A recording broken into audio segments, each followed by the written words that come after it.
Niharika Konidela mega doctor image తో పాటు ఇండస్ట్రీలో తనకంటూ సొంత ఇమేజ్ ను కూడా బిల్డ్ చేసుకుంది.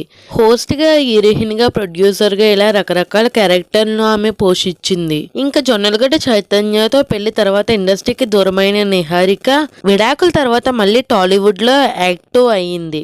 సినిమా కెరియర్ అంతగా సక్సెస్ అవ్వలేదు. అటు మ్యారేజ్ లైఫ్ కూడా ఫెయిల్ అవ్వడంతో నిహారిక చాలా కాలం డిసప్పాయింట్ లో ఉండిపోయింది. ఆ తర్వాత టాలీవుడ్ లో ఇప్పుడిప్పుడే యాక్టివ్ అయిపోతుంది బ్యూటీ. అయితే ఇప్పటి వరకు నిహారిక గురించి వినిపించని ఓ కొత్త వార్త తాజాగా నెట్టింట వైరల్ అయిపోతుంది. అదేంటంటే నిహారిక రెండో పెళ్లి. అవును, విడాకుల తర్వాత చాలా ఇంటర్వ్యూలు ఇచ్చింది నిహారిక. అయితే అందులో కొన్ని ఇంటర్వ్యూస్ లో ఆమె సెకండ్ మ్యారేజ్ గురించి ప్రశ్నలు ఎదుర్కొంది. మీరు విడాకులు తీసుకున్నారు కదా, మళ్ళీ పెళ్లి చేసుకుంటారా అని అడిగారు. అయితే ఆమె అప్పుడు చాలా డిఫరెంట్ గా స్పందించింది. తప్పకుండా చేసుకుంటాను.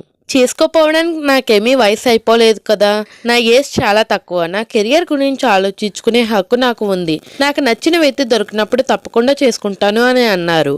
అంతేకాదు, ఎవరైనా నచ్చితే ప్రేమ వివాహానికి కూడా రెడీ అన్నారు నిహారిక. ఈ క్రమంలో ప్రస్తుతం నిహారిక పెళ్లికి సంబంధించిన వార్త ఒకటి సోషల్ మీడియాలో వైరల్ అవుతుంది. ఇందులో నిజమెంతో ఏమో తెలియదు కానీ త్వరలో మెగా డాక్టర్ మరోసారి పెళ్లిపీటలు ఎక్కబోతుందంటూ సమాచారం. అంతేకాదు, మరో హైలైట్ న్యూస్ కూడా షికార్ చేస్తుంది. అదేంటంటే నిహారిక ఒక యంగ్ హీరోని ప్రేమించిందని, అతనితోనే మూడుముళ్ళు వేయించుకోబోతుందని టాక్. మరి ఈ న్యూస్ లో ఎంత నిజం ఉందో తెలియదు కానీ సోషల్ మీడియాలో మాత్రం వార్త వైరల్ అయిపోతుంది. మరి ఇందులో నిజం ఎంతో అబద్ధం ఎంతో అఫీషియల్ గా అనౌన్స్ అయితే కానీ తెలియదు. చూడాలి మరి నిహారిక పెళ్లి ఎప్పుడు చేసుకుంటుందో.